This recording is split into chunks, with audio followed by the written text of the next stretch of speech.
don't forget, always important. And then we're going to go live on SciStarter's Facebook page. To those who just joined us, welcome. We're going to get started in about 2 minutes.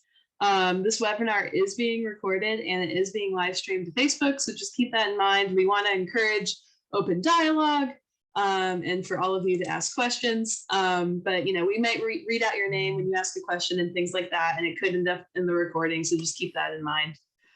Oh, great. People are coming on in. Hey, everybody, we're going to get started in about 1 minute. Thanks for being here today. We appreciate you all. I'll go ahead and put the Facebook recording live stream link in the chat, just in case you want to share it with your friends, your family, any folks who might be interested.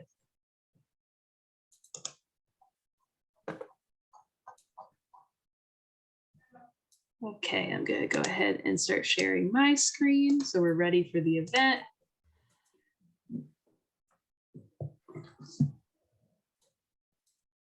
For those who are just joining now, we're going to get started in just a minute here with today's event.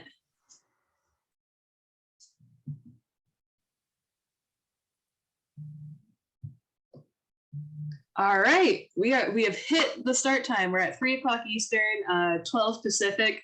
Welcome everyone, wherever you are in the world, for tuning in today and joining us online. We're so excited you're here. A big thank you to the network of the National Library of Medicine and the All of Us Research Program for making today's event possible. And thank you as well to SciStarter, that's my organization, for helping with today's event as well. I am Caroline Nickerson. I'm so excited to be here. We're gonna do some brief polls to break the ice, but we have a really exciting panel of experts queued up for you today to present about data literacy and citizen science. So, all right, let's do our polls. And for those of you watching on Facebook or watching the recording later, feel free to make your voice heard with these polls as well by just putting your thoughts in the comment section on Facebook or on YouTube if you're watching the recording on YouTube. But for our friends in Zoom, you should see the poll, it should have popped up on your screen. And we want to know, have you ever participated in a citizen science project before? That's our first question. We just want to know a little bit more about you, the people who are with us today, so we can tailor our remarks, think about questions that you might have, things like that. So that's our first question. Have you ever participated in a citizen science project before? And if you don't even know what citizen science is, that's totally okay. I'll talk a little bit about that before we get started with today's event. Our next question is, have you ever heard of the All of Us Research Program before? If you haven't, totally okay. We're going to cover what it is, how folks can participate, and some of the findings that are enabled by it and why it's important. So you're in the right place if you haven't heard of it, but if you have heard of it, that's totally great too. You'll hopefully learn something new and further your understanding of the findings of it. So have you ever heard of the All of Us Research Program before was our next question there. And our last question, this is more just for fun. We just want to know a little bit about you all, the audience, the folks who are here with us today. We want to know if you're a citizen scientist, if you're a parent of a citizen scientist, if you're a teacher, an educator, a troop leader, etc. If you're a librarian or part of a library staff, if you're a researcher or a practitioner, if you're just a bored person on the internet, or you are none of these, just let us know. Tell us a little bit about who you are. I'm going to leave this up for just a second longer to give you a chance to participate. So get your votes in if you're watching on Zoom, and comment on the Facebook live stream if you're watching on Facebook. Okay, we're going to close things up in just a second, so get your answers in. 3, 2, 1, and we'll close. Okay, so we're sharing our results. For our first question, have you ever participated in a citizen science project before? 38% of you said yes, 55% of you said no, and 7% are not sure. And that is A-okay. No matter what your level of experience is, you'll learn something new during today's event. The next question is, have you ever heard of the All of Us Research Program before? 90% of you said yes. That's awesome. So we got an audience that's ready to take a deep dive today. 10% of you said no. That's also okay. You're going to learn more things about it and why it's important. But none of you are unsure, so that's good. Everybody's sure whether or not they've heard of it. And then for our last question, a little bit about who you are. 45% of our audience today identifies as citizen scientists. 3% of you have little citizen scientists, your parents are citizen scientists. 10% of you are educators, troop leaders, teachers, etc. 3% of you are librarians or part of a library staff. 17% of you are researchers, are practitioners. 7% of you are just bored people on the internet. That's okay too. Hopefully we entertain you today while also educating you. And 34% of you are none of these categories. And that's all right too. By the end, hopefully everybody here thinks that they are a citizen scientist, because anyone can be a citizen scientist. So we'll stop sharing those and we'll get moving. So our partner today is the All of Us Research Program, specifically the awesome folks at All of Us California. It's been a real delight to organize today's event with them. And they'll tell you a little bit more about it in just a sec. I just have a brief intro about citizen science before we pass things off for our introductions of our panel. But these are all the different partners with All of Us California, all the different sites. Some of you may have heard about today's event from those sites. And if you have, feel free to give the site that you're familiar with a shout out in the chat. And that is All of Us California. A huge, huge thank you to them.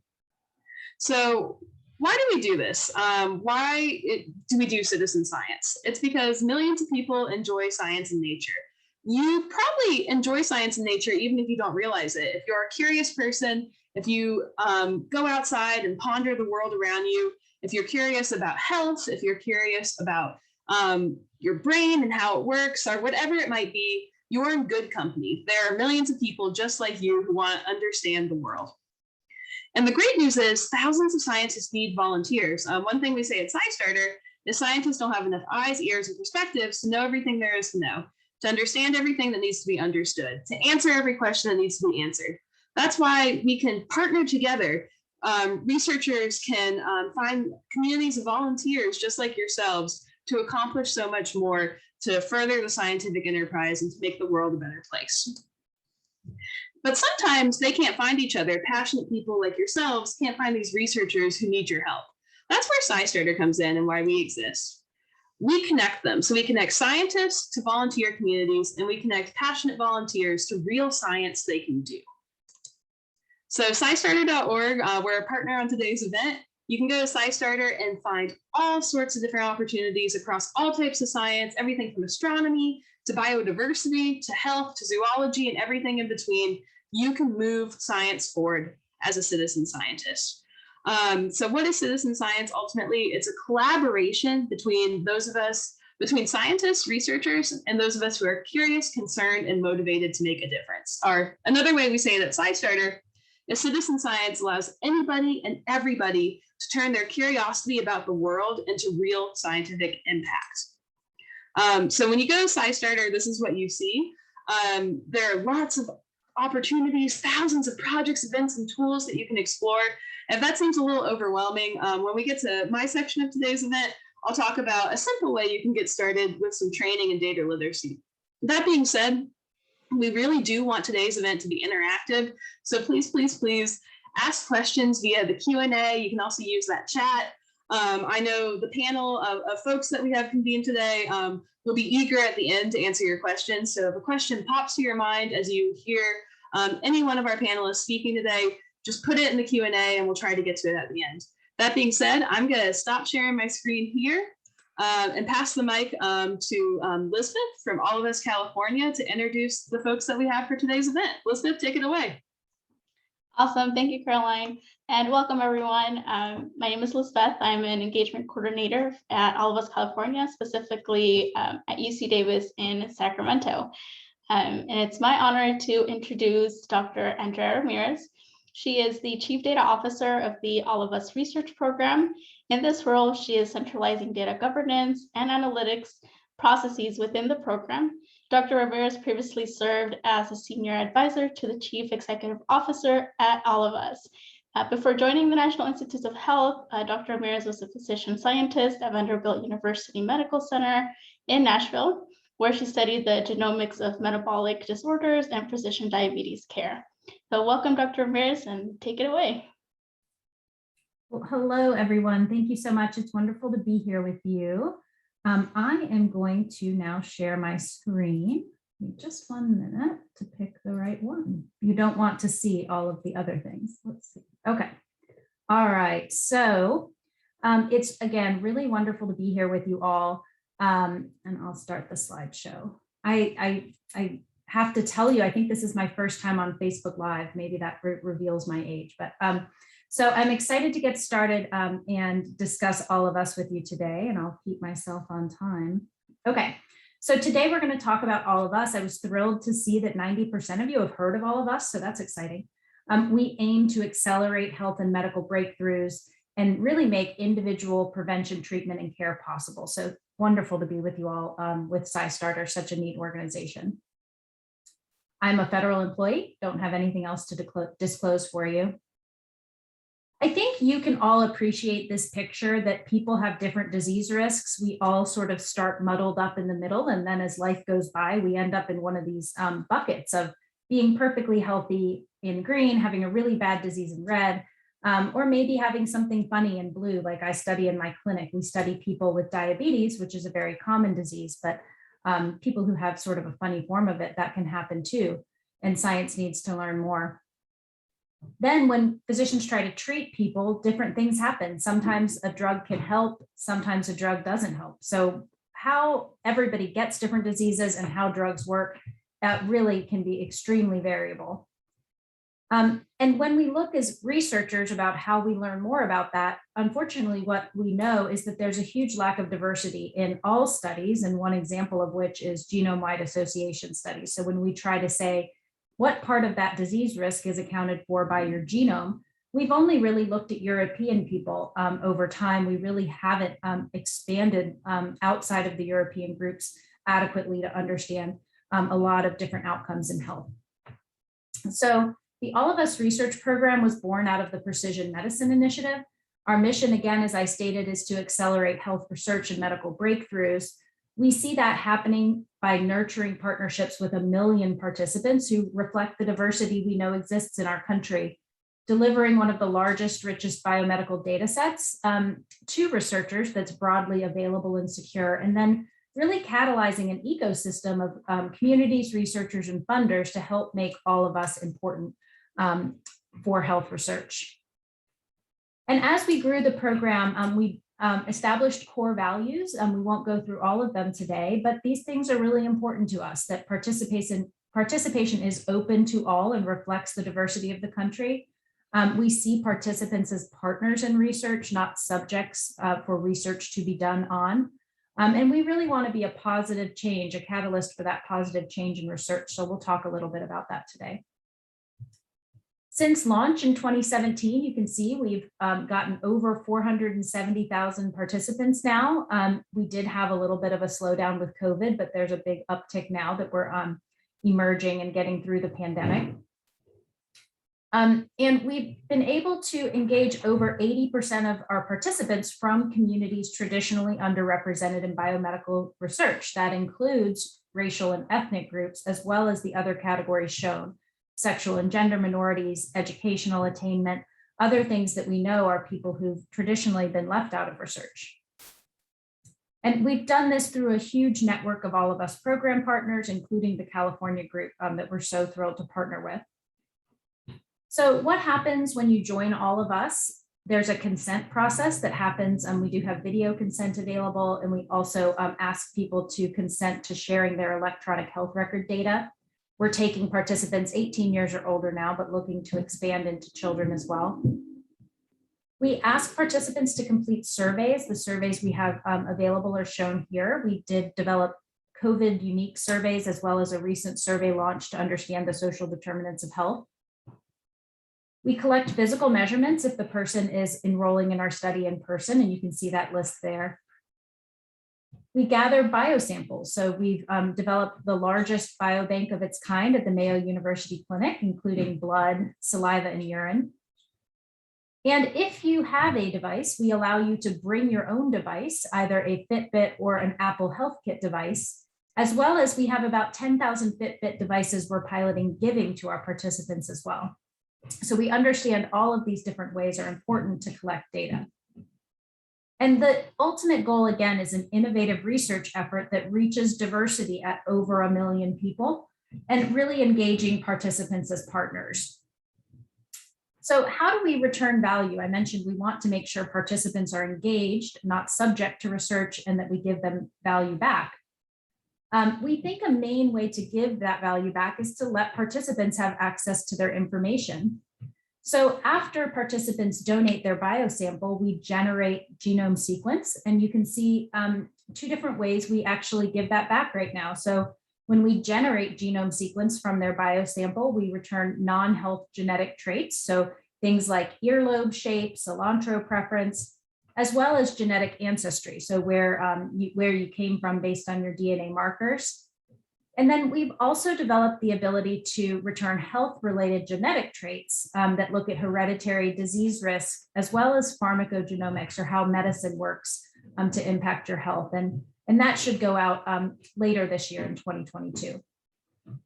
So you can see an example of genetic ancestry results here and how that might be received. And then here's just an example of the trait results. So you can see how cilantro preference is being shown to our participants. And then after we return this information on ancestry and traits, we ask our participants, how satisfied are you? Is this working for you? And we've had really robust response. All those scores close to 5 mean that people really were very satisfied with how this information was returned. Again, we're looking to give these hereditary disease risk scores back as well later in 2022 that will implicate directly how your DNA might impact disease and how medicine works. And just another quick example. We think this allows us to give an end-to-end genetics experience where people donate a biospecimen and we go all the way through to returning their result. So in addition to participants, another very important part of our ecosystem are the researchers. And we want to be that catalyst for positive change I discussed. And in doing so, really make sure we return value to the researcher. So, there we go. So a traditional approach shown in red on your left is to take data to the researcher. So if you're one of the little bubble figures in blue sitting at your computer, you download the research, or download the data, and to perform the research, you have to have your own very powerful computer. But we're moving to the cloud-centric approach on your right, shown in green, where you can see instead of bringing data to the researchers, we're bringing the researchers to the data so that each researcher doesn't have to have their own computer. Data are so big now, it's very difficult to have a computer that can do that. We're taking that researcher into the cloud. That facilitates collaboration, centralizes security controls, also makes sure that we can be accessible to all researchers, hopefully decreasing cost of storage and really lowering barriers of entry to researchers so that they don't have to maintain their own systems.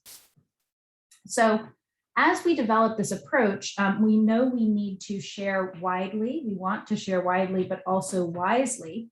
We want to get to broad and open access to make data useful for researchers, but we've also committed to protecting privacy of our participants who want us to keep their data safe, rightly so. So what we've done is developed a system to hopefully strike that balance and learn as we go what that means. And so this is a quick look at our data pipeline going from left to right, where we talked about the different types of data that are collected from participants. We collect them in a raw data repository, perform data curation that includes harmonization and use of a common data model.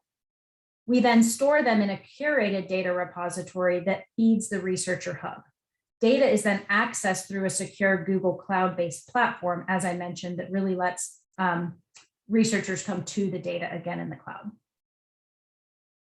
A more complex version of that shown here, sort of stacked up in the middle, going from the bottom to the top. We do have a public tier that's available now, and we'll go through some looks at the data browser where anyone can go on the internet and see the data that all of us have collected.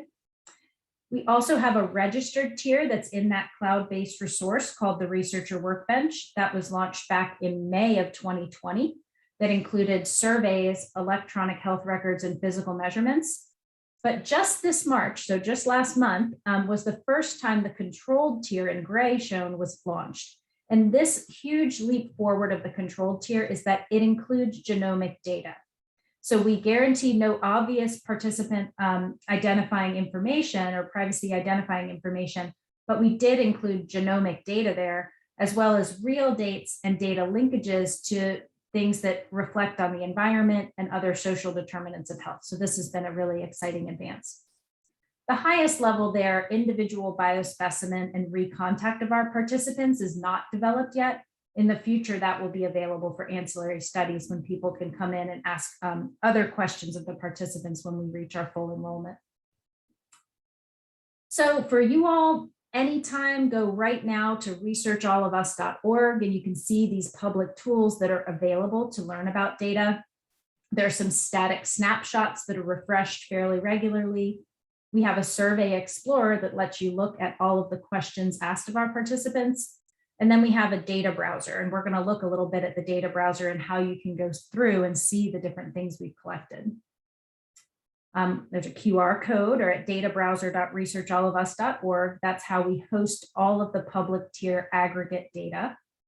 You can see summary statistics there of electronic health record data, survey questions, and physical measurements. So if cancer is an interest of yours, you might search cancer as your search term. And come up, and what you see below are the different places in our common data model, in our data set, that information about cancer is contained. So the electronic health record domains, as well as the survey questions, have some information about cancer. And if you were to click on and look in those EHR domains, you can see what are mostly populated by billing codes, different names of cancer-related things that all map to that cancer search term. And we give you the counts on an aggregate basis. So over almost 35,000 individuals in our database have malignant neoplastic disease or a cancer diagnosis. If you continue and look at the survey questions, you can see of the surveys asked, like, has a doctor or healthcare provider ever told you you have cancer? You can see skin cancer, which we know is the most prevalent, almost 10% of our population. And then about 20% of our population have a family health history of breast cancer. So a lot of information here, and this public data tool really lets people explore the data that's been collected on our study. And that was looking at the public website that's available, and I want to briefly show you the workbench as well. So if you go from that public website into the workbench, to do that, you register as a researcher. And to register as a researcher right now in the beta phase of launch, we've limited access to US-based academic nonprofits and some limited healthcare for-profits. And most of our researchers are required to be associated there. But once we approve the researcher for the workbench, they have access to all of the data that are available, because it's a passport access model where the individual researcher is approved, not based on an individual project. We instead approve the researcher. And so once you're into the workbench, again, we launched that registered tier in 2020, you can access row level data. And I'm really looking forward to seeing some of the examples that others are bringing to the seminar today. Once you're there, you can see that we have very diverse and longitudinal data. This is sort of going across what you see, because the electronic health record reaches retrospectively. That we go from 2020 all the way back to 1980. Not that electronic health records were in use then, but that the data set actually maps back, and electronic records have captured a lot of that historic data as well. And then the control tier, again in gray, was launched just last month in March of 2022, with almost 100,000 whole genome sequences, over 165,000 genotyping arrays, just two different ways of looking at genomic information. And that captured over 593 million variants. So the changes in our genome that make us unique, and just a huge, huge set of data that's now available there in the controlled tier. The genome data isn't very helpful alone. You have to pair it with the rich phenotype data, phenotype meaning the disease people have or characteristics someone has. So those whole genome sequences, over 77,000 of our participants also have electronic health records, physical measurements, and surveys available. So this is a very, very rich data set that researchers can access now in the cloud. So what kind of research can all of us support? Some example studies are shown there. Associations between diseases. We know because of our diversity, it's a good resource to look at health disparities and those historically underrepresented populations I referenced. We also have the genomics and pharmacogenomics data available. We also, because of the cloud-based platform and the power of the compute available there, are able to support AI and ML, so artificial intelligence and machine learning approaches would be able to be done on that volume, on that really large set of data we have paired with powerful compute in the cloud. We always remind researchers in gray that all of us is not a representative US sample, and it's not a study with uniform follow-up of all variables. We allow our participants to participate as they see fit and have interest to do. So again, we don't have full completeness, but much data continue to accrue, and many participants are in different parts of their All of Us journey as well. So if you were in the workbench, we're built around workspaces. When you come into the researcher workbench, you register and describe your workspace. We then have some point and click tools available. The cohort builder, concept set selector, and data set builder let you go in and define from a really large relational database that is our common data model, which people you want or which participants you want that maybe think of as rows, and then which data types you want, maybe think of those as columns. So you can go from a really big relational database into more of a flat file if that's the approach you're looking for. And then that all goes into a Jupyter notebook. If I wrote the quiz, I'd say how many people here are familiar with Jupyter. It's a really powerful platform. We support Python 3 and R right now and are looking to expand that as well. So a sample study that is shown here is a genome-wide association study that says, when you take people with diabetes and people who don't have diabetes and say, what's different about their genome, what pops up across all of the variants. This looked at over those 10 million variants shown there. This was only on 5,000 of our participants, but it was done in less than 30 minutes at a cloud compute cost of less than $30, which for studies like this is really remarkable that it can be done that cheap and that fast. Even though this example was done just on a very small portion of our cohort, researchers are doing this in the real set as we speak. So we're aiming to lower barriers and accelerate research. We know that we will have to scale the way we approach getting petabytes of data available to researchers, lowering cost and making common tools available. And since launch of the controlled tier just last month, there are many more researchers, over 1,000 on the registered tier, but in the controlled tier, we have over 300 researchers, 200 institutions signed on, and over 150 active projects. So some example names of the controlled tier genomic workspace titles are shown here. They may not mean too much, so I summarized them a bit going forward and wanted to point you all to the research project directory. So on that Research All of Us site where you find the data browser, you could also go under Discover and see the research project directory, because every time a researcher opens a workspace to start, they have to describe what they're doing so participants in the public can be aware. And that's all shown in this research project directory that has over 1,400 active projects. And everybody loves a word cloud. Maybe that's dating me too, but this word cloud kind of shows you the things that pop out and what people are doing in our platform. So there's a lot more data coming. Again, we're still maintaining the registered tier and the controlled tier. And we plan to continue to release data quickly, and again, learning the widely and wisely processes that protect our participants while allowing researchers access to the most powerful tools to really get at those fundamental health questions that our study's designed to answer. So The ongoing and future scientific capabilities of all of us are shown here. Again, we're returning data to participants. We've done a lot of demonstration projects to help demonstrate how how these tools can be used. And you can see many, many other pieces of science that all of us will address in the future. So I wanted to be sure to thank our participants and the many, many community partners that make the study possible. And as well, California, our host today, but we do have many other consortium partners that contribute to this research as well. So I'll stop there, and I think our questions are at the end, but I'm happy to take them now, and I will let our SciStarter lead the way. So thank you all. Yes, thank you. I learned a lot, and I know folks probably have a lot of questions. So as a reminder, you can start putting your questions in the Q&A, and we'll definitely get to them at the end, but don't let that stop you from going ahead and asking them. We have one more pair of speakers before I talk a little bit about data literacy. So I'll let Elizabeth introduce our next group of speakers.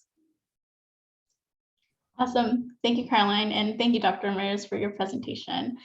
It's my honor to now introduce Dr. Yuqing Guo and Zara Satre. Dr. Guo is an associate professor at the UC Irvine Sue and Bill Gross School of Nursing. Dr. Guo's research has focused on the impact of maternal mental health on pregnancy and birth outcomes in underserved communities. Zara Satre is an undergraduate nursing student researcher, and she is passionate about reducing maternal health disparities. So welcome, Zara and Dr. Guo, and I'll hand it over to you. Thank you, Angela, for this kind introduction. Let me share the screen. Can you see it? Not yet. Oh, not yet. Sorry. No worries. Let's see. What about now? Yes. Okay. Here we go. Okay. Good afternoon, everyone. I'm very honored to be here and represent my team and to present our project, particularly using the All of Us data. So first of all, I really would like to appreciate all of the research programs to provide this valuable platform for my research team. And also we have three actually nursing students working on this project, one PhD student, two undergrad students. And also we really appreciate Zara here represent, the students and share her personal experience using the All of Us data. So I just want to start with give the outline, and I just want to briefly talk about what really motivates to use All of Us data, what is our goal, and what is our plan. So our really interest in using All of Us and the data to really address the health disparities, particularly in maternal infant outcomes in the U.S. As you may all aware, we have this maternal mortality disparities in the U.S. here. As you see here, Black women and Indian Alaska Native women are 3 to 4 times as likely to die from pregnancy-related conditions than white women. So we really want to use all of the data to help to understand and many risk factors independently or interactive related, how that impacts the outcome, particularly among this minority group women. So this is all the hypotheses we form as a map and help us to navigate a very complicated data set. I'm not gonna delve into this because today we really want to share how we use all of this data and student perspective. So I'm gonna skip this. So, and actually right now, I just want to emphasize that there are many versions of all of this data set. So this slide, we use the actual data set version 5. So we use this criteria like age and the gestational weight pregnancy. We're able to actually have create this cohort including approximately 16,000 pregnant women. And very briefly, there's a PhD student. She's really interested in how the discrimination impacts depression and also birth outcome. So actually, during the COVID, all of us collect this called COPE survey. It really helped understand the health and well-being of participants during the COVID. So including a very interesting actually survey like a PHQ-9, like measure the depression, get 7 minutes the anxiety, etc. So actually for our team, it was really interesting those variables. I just give you an example how we used all of this data. Actually, more than that, they're also including some social support. And if we use some criteria, for example, age, pregnancy, different trimester, and we want to include all the pregnant women use this COPE survey, so we are able to narrow it down about 3,000 pregnant women. So this is, I want to set up the stage and for Zara, and she's gonna share her project here. Here we go, Zara. Hi, everyone. Thank you, Dr. Guo. My name is Zara Satre. I'm a third year at the UCI School of Nursing. So I just wanted to share a little bit about the work that I did with the All of Us research project. Next slide. So I focused a lot more on like really specifics about how exercise affected pregnancy and birth outcomes. Next slide. So a lot of studies have shown that exercise not only decreases postnatal depression, but it decreases gestational diabetes, gestational hypertension, as well as preeclampsia.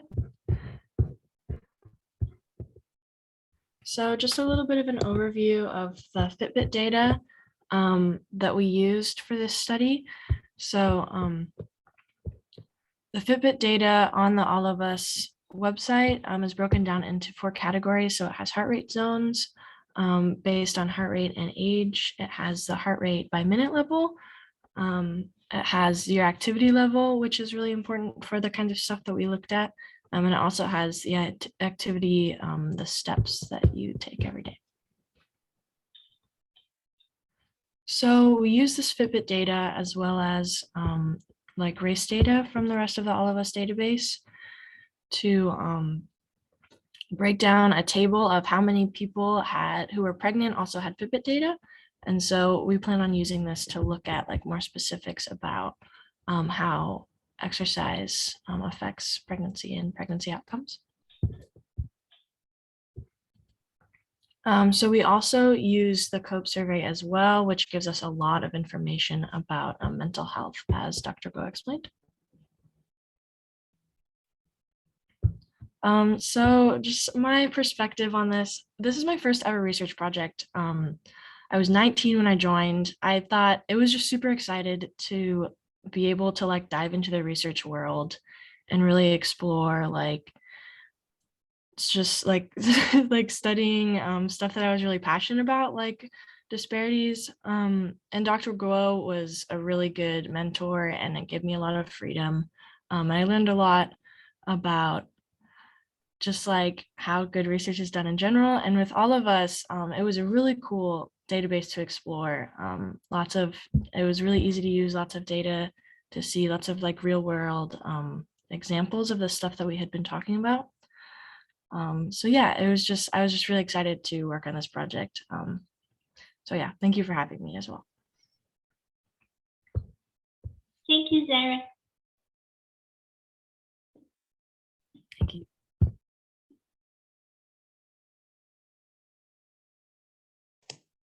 Great.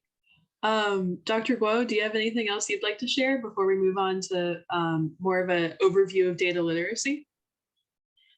Yeah, just maybe the comments that follow up on Zara and other students want to mention them. I think all of us data create such a better platform for students. For example, PhD student, actually maternal actually disparity is her passion, and she uses able to form a lot of hypotheses and also explore all those kind of different relationships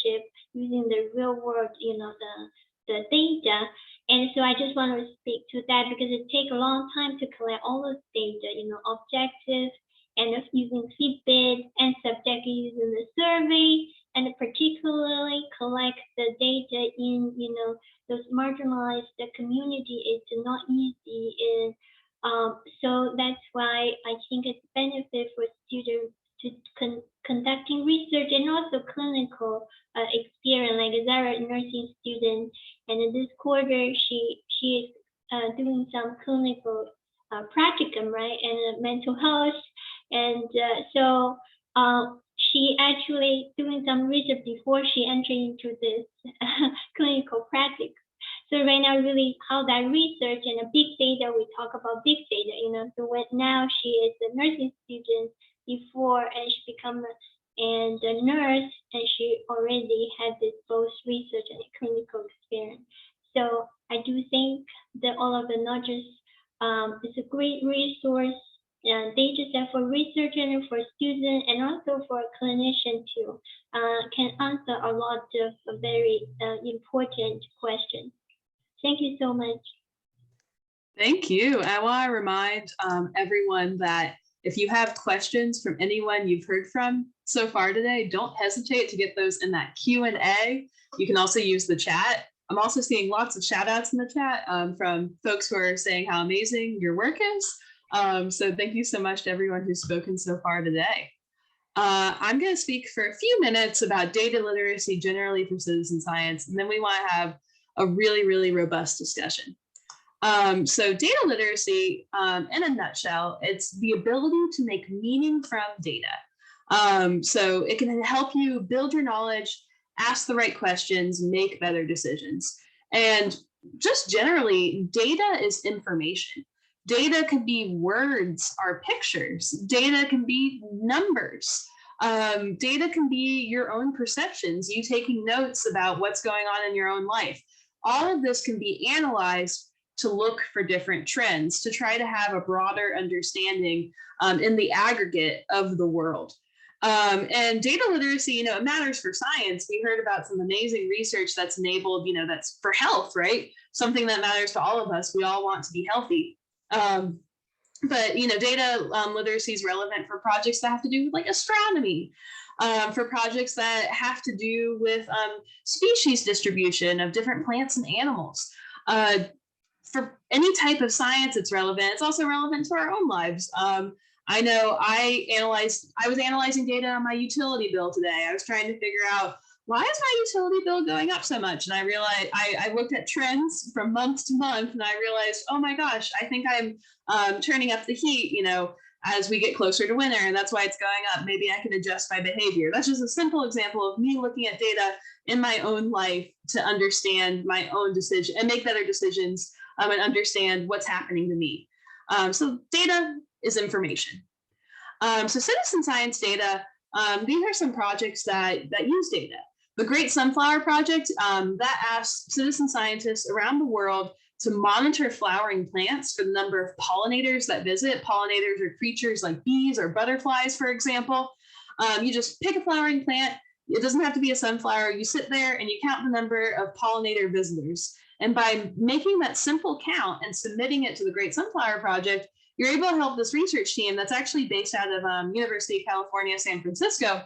You're able to help them understand where pollinator populations are doing well and where they might need some help. And pollinators are really important. I was reading on the Great Sunflower Project's website the other day that bees are responsible for every third bite of food we eat. Pollination is pivotal for our food products. So that just underlines and underscores and really emphasizes how important this project is and how important understanding the data collected by citizen scientists is. eBird is another popular citizen science project that you can find on SciStarter. It's a project that asks volunteers to count birds to show where they are and how their populations are doing. And this project has had some major research findings. We know that there have been steep declines in the number of birds in North America because of the observations of citizen scientists to the eBird app and website. So just recording the birds you see and where you saw them, that simple data point is part of a larger picture of how bird populations are doing. And then the Globe at Night project, this is one of my favorites. It's a global project. It's actually based out of a national laboratory in Arizona, but that's where the researchers who analyze your data are. But you can participate anywhere in the world. You can participate, outside your apartment building or in your own backyard or wherever you happen to be on Earth. Basically, they have these campaigns. There's a different campaign each month. And at around 8 o'clock in the evening in your local time, they ask you to go outside, look up at the night sky, and try to find the featured constellation for that month. And then you indicate how many stars in that particular constellation that you're able to see. And if you can't see all the stars that you're supposed to see, that means your view of the night sky has been obscured by light pollution. So you submit that count to this project. And by doing that, they're able to basically do a census of global light pollution. And light pollution is a serious problem. It's bad for humans. It interferes with our circadian rhythms and has other health impacts, but it's also bad for our animal friends. As a Floridian, I always think about the issues that light pollution has for sea turtles. It can disrupt their migratory patterns. And the list goes on and on. So understanding global trends and hyperlocal impacts of this data for Globe at Night is really important. So in a nutshell, citizen science data allows research to span continents and time. And a big question I get at SciStarter is the data accurate? I mean, what if people submit bad data? Doesn't that hurt the project? A lot of projects have thought this through, and they have checks in place for this. So they'll have really good protocols and really good instructions, so the citizen scientist volunteers know exactly what they're supposed to submit. They'll also have some experts sometimes review the data. So I did a webinar last night with NASA's Landslide Reporter project, and there's actually a really amazing researcher. Her name is Rachel. She reviews every submission, every report of a landslide that people submit to this project. So a lot of projects do that. They'll have reviewers for the data, and they'll verify it and say, yes, this looks accurate. It seems like they followed all the steps for the protocol. And training is really key. One thing I always say at SciStarter is the best way to learn how to do citizen science is just to do citizen science, to submit some data or analyze some data. So just get in there, do your best, and follow the instructions, and you should be good. Good instructions lead to good data quality. So what kinds of data are there? There's quantitative data and there's qualitative data. So quantitative data, that consists of numbers and things you can measure like height, length, temperature. Qualitative data, characteristics and descriptors that can't be easily measured but can be observed. So smell, taste, color are perceptions. One project that I really love that uses both of these things is called I See Change. And that's a project where they ask people to indicate what's going on with weather in their community to get an idea of climate change impacts. An observation for I See Change I saw recently in Miami was really good because they gave the qualitative data. They took a picture and they described what was happening, and they said it was unusual. They said, for the first time I've ever seen, there's a sunny day flood, and it's all the way up to this door of this store. It's gone across the entire sidewalk. That's local perspective. That's qualitative data that you wouldn't just get from the quantitative data. That's also really important. So this person's observation of what was going on in their community was paired with sensor data of inches of rainfall and the temperature that day. And quantitative plus qualitative data can help give a complete picture of what's going on and give us a data-driven, research-based understanding of the world. So another example of quantitative data, Project Feeder Watch. This is a popular citizen science project. You can search it on SciStarter. Participants count the number of birds that visit their feeders as part of a population count. So that's a number, right? You say 2 birds visited today. Qualitative data, for NASA Globe Observer, participants are categorizing the color of the sky. They're giving their assessment of what sky color is that day to help monitor the global environment. So you can say, it's a deep blue sky today, wherever you happen to be in the world, or, it's a little bit more milky. You just give your best assessment. You look at the colors and you look at the sky and you click what you think. So in a nutshell, citizen science is a way to give broader access to scientific data and information. The data that citizen scientists collect, so that's you or anyone can be a citizen scientist, it's really important for science. I always say citizen science is real science. And if you liked this and you were interested in it, we actually have a data literacy training on SciStarter. You can go to scistarter.org/training-data-literacy. I'll put this link in the chat. There's an initial training, SciStarter.org/training you'll have to do first, but then you can jump into this one to take a deeper dive into data. And we actually worked with folks at All of Us in the network of the National Library of Medicine to set this one up. And the best part is you get a badge at the end that you can put on your LinkedIn, or you can print out for bragging rights, or post a picture of it on social media, whatever it might be. You can show your expertise by getting this badge after you complete the first SciStarter training, our general one, and then the second one, the URL I have on the top of my screen for data literacy. And it's bittersweet, but it's almost the end of Citizen Science Month. This ran all through April. I had the privilege of kicking off Citizen Science Month with the All of Us California team.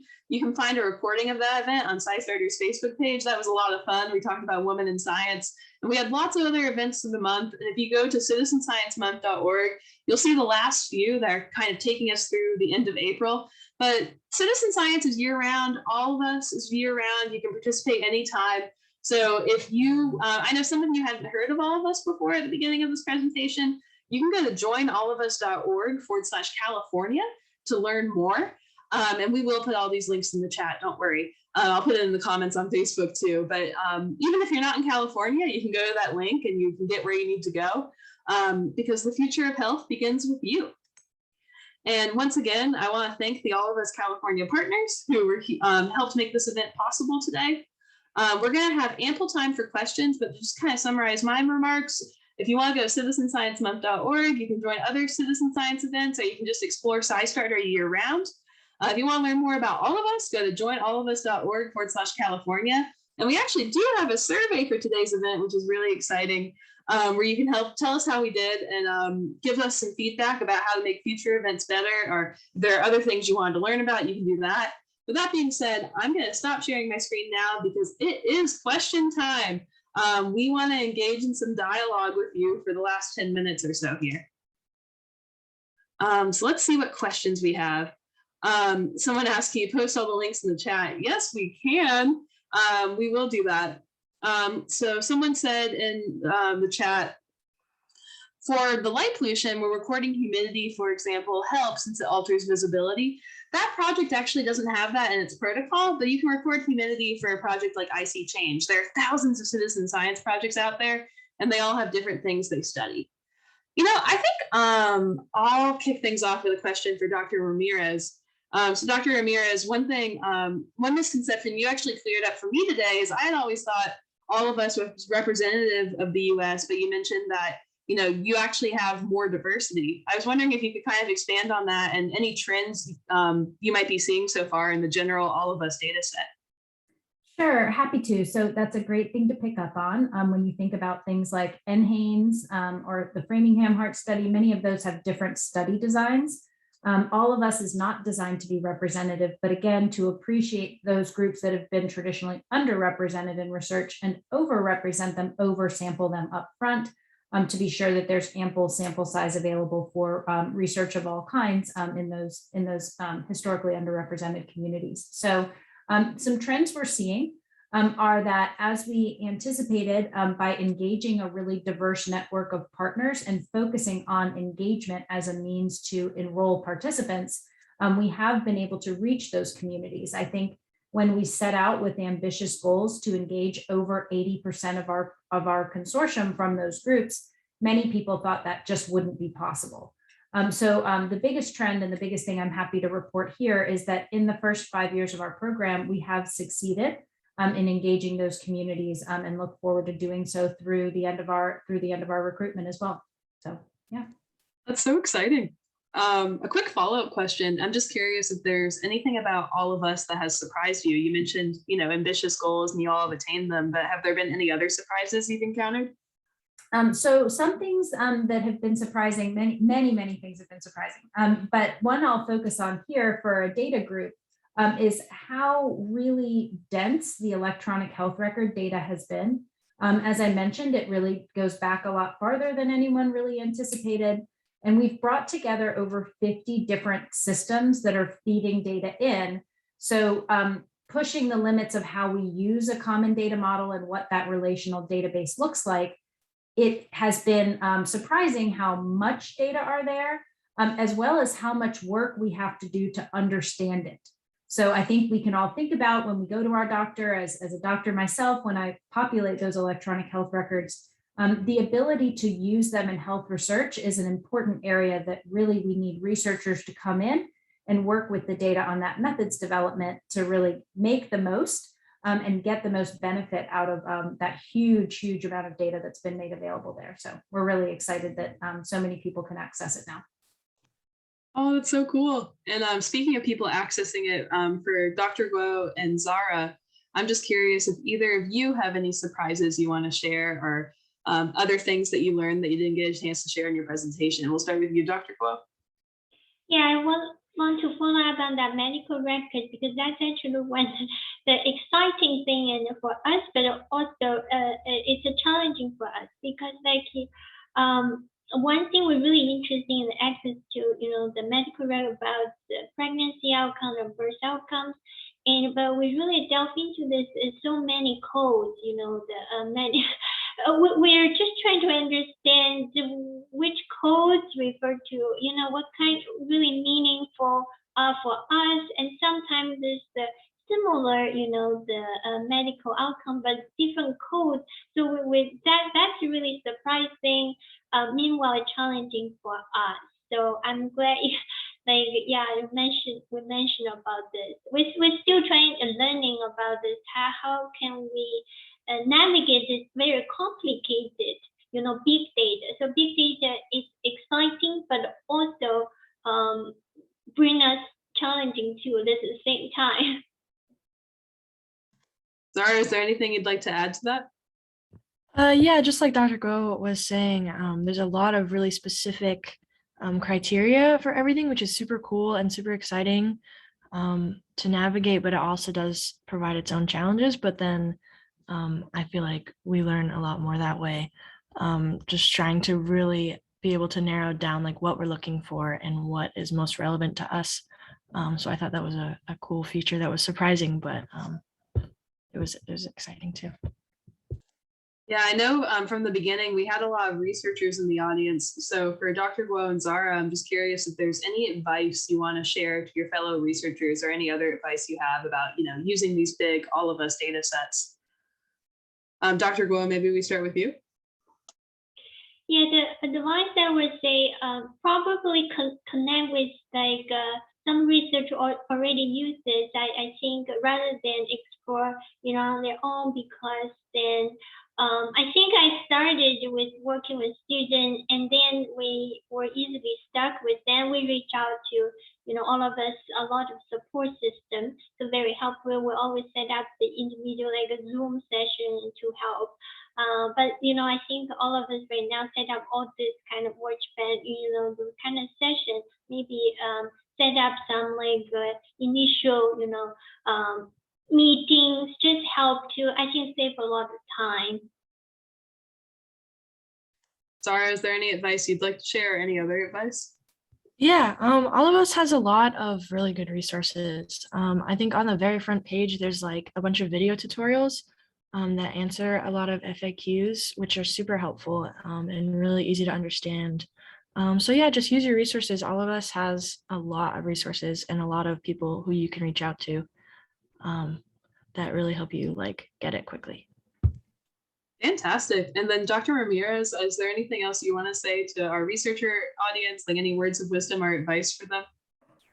Well, I think that what's so nice and emphasized by SciStarter is the ability just to donate data is also participating in the scientific process. So just like you go out and are sharing observations on nature as a citizen scientist, the neat thing about All of Us is participating in All of Us is the way to donate your data, similar to observations that are made in the scientific process as a citizen scientist. So while we're looking forward to getting to the point when all citizen scientists can access our workbench platform, it's so important now for citizen scientist communities to be excited and engage as participants and really help us learn that way as well. We really appreciate efforts like yours of SciStarter and others to reach these important communities. Fantastic. And, we can't knock that data browser. Just as a citizen scientist myself, I have gone through that thing and learned a ton from it. So yes, even if you don't have the special researcher access, I think the data browser, there's a lot to learn from it. And like you said, contributing data is a huge, huge help and a great way to move science forward and do some real science. Looks like we only have 2 minutes left. So I just want to check back in with our panel and see if there's anything else you want to share before we close up today. Yeah, maybe I can share the last, advice is maybe start with a simple, and question variable. That's what, because we're very excited. See, that's why we launched 3 actually projects together. But now we know, oh wow, it's complicated, particularly related to health outcomes. So it's let's start with simple question first, not to include, because if we include so many variables and it's hard to start with, because we want to figure out, like create a cohort or so. So my advice would start with a simple question and a variable, at least get started. And also another challenging, as a researcher, use the R language, that's another challenging for me. I'm not familiar, I have to learn. So I think use a simple, variable start with if you're familiar with the R. If not, we have to consult some statistician too. So that's why, yeah. So that's my advice. Yeah. Thank you. I love it. As the child of 2 statisticians, I can just say the best way to learn statistics is just to do some statistics, everybody. Try some different languages, get in there, play around with the data. That's a cool thing about citizen science. I was actually working with a class of 4th graders yesterday, and we downloaded the data from the debris tracker project and started analyzing it together. And, these are students who don't really have any special statistical training yet, but they were able to get in there and learn something from the data and better understand the world. So just get started. But for our panel, is there anything else you all want to share before we close up today? I'm seeing shaking heads. I think we've given you all a lot of things to dive into. So in closing, I'm just going to put all the important links in the Zoom chat and the Facebook comments one more time, but we do have a survey for y'all to fill out. Go to joinallofus.org/California to learn more about the national, across the entire United States, All of Us research program. CitizenScienceMonth.org and our SciStarter data literacy training are our key SciStarter links we're highlighting today. And that being said, thank you so much again for everyone for joining us, and to All of Us California, and everybody have a great rest of your Friday. Happy Citizen Science Month, everybody. Bye. Thank you. Bye. Thank you.